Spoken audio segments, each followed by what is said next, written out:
দেশ জুড়ে জেঁকে বসেছে তীব্র শীত। হিমেল হাওয়া, গুড়ি গুড়ি কুয়াশার বৃষ্টি আর 9 জেলার উপর দিয়ে বইছে মৃদু শৈত্যপ্রবাহ। আজ দেশের সর্বনিম্ন তাপমাত্রা 9 ডিগ্রি সেলসিয়াস রেকর্ড করা হয়েছে রাজশাহী, নওগাঁর বদলগাছি এবং পাবনার ঈশ্বরদীতে।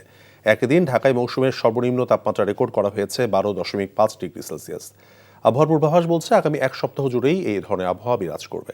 রিপোর্ট করছেন হাসান জাবেদ। উত্তরের কনকনে হিমেল হাওয়ার সঙ্গে রয়েছে ঘন কুয়াশা আর মৃদু শৈত্যপ্রবাহ।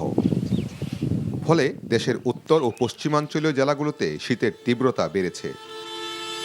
জবুথবু অবস্থায় দিন কাটাচ্ছেন গ্রামীণ জনপদের মানুষ। রোদের দেখা মিলছে না অধিকাংশ জেলায়। এতে শীতের তীব্রতা আরও বেশি অনুভূত হচ্ছে। খড়কুটো জ্বালিয়ে শীত নিবারণের চেষ্টা করছেন অনেকে। ঘন কুয়াশা ও তীব্র শীতে স্বাভাবিক জীবনযাত্রা ব্যাহত হচ্ছে। সকাল থেকে রাত পর্যন্ত কুয়াশায় ঢাকা থাকছে পথঘাট। প্রয়োজন ছাড়া কোনো লোক ঘরের বাইরে বের হতে সাহস পাচ্ছে না। গাড়ি চালাতে পারতেছি না, হাত পাও শীতকা হয়ে কোকড়া হয়ে ব্যাকা হয়ে যাচ্ছে। হাসপাতালে জায়গা নেই, এত ঠান্ডা। গ্রামীণ জনপদের মতো না হলেও ঢাকায়ও শীতের তীব্রতা কিছুটা বেড়েছে।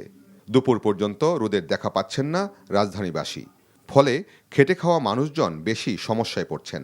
আর জীবনের প্রয়োজনে যাদের দূর দূরান্ত থেকে ঢাকায় আসতে হচ্ছে, তারাও কষ্ট পাচ্ছেন তীব্র শীতে।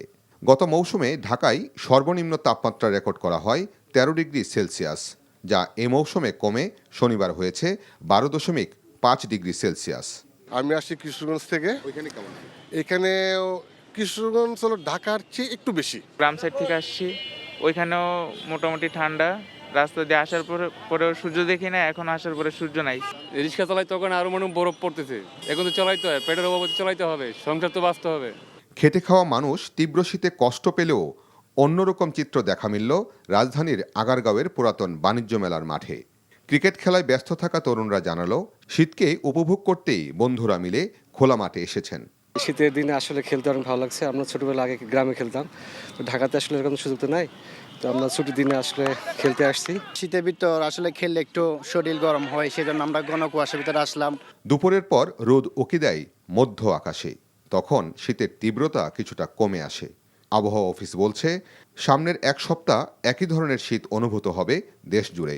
মৃদু শৈত্যপ্রবাহ রয়েছে এবং আজকে কিন্তু দেশের সর্বনিম্ন তাপমাত্রা রেকর্ড করা হয়েছে 9 ডিগ্রি সেলসিয়াস। সেটা হচ্ছে আপনার রাজশাহী, পাবনা এবং নওগাঁ জেলায়। সারা দেশে শীত থাকবে, আর কুয়াশা যে ব্যাপারটা, কুয়াশাটা থাকবে। এটা কিন্তু স্বাভাবিক, কিন্তু শীত থাকবে, এটা স্বাভাবিক। তবে যে ব্যাপারটা, যেটা আশঙ্কার যে ব্যাপারটা, এটা দিনের তাপমাত্রাটা যখন কমে আসে, তখন মানুষের মধ্যে তীব্র শীত অনুভূত হয়। তীব্র শীতে শিশু এবং বয়স্কদের ঘরের বাইরে বের না হওয়ার পরামর্শ দিয়েছেন স্বাস্থ্য বিশেষজ্ঞরা। Hasan Jabed, NTV news, Dhaka.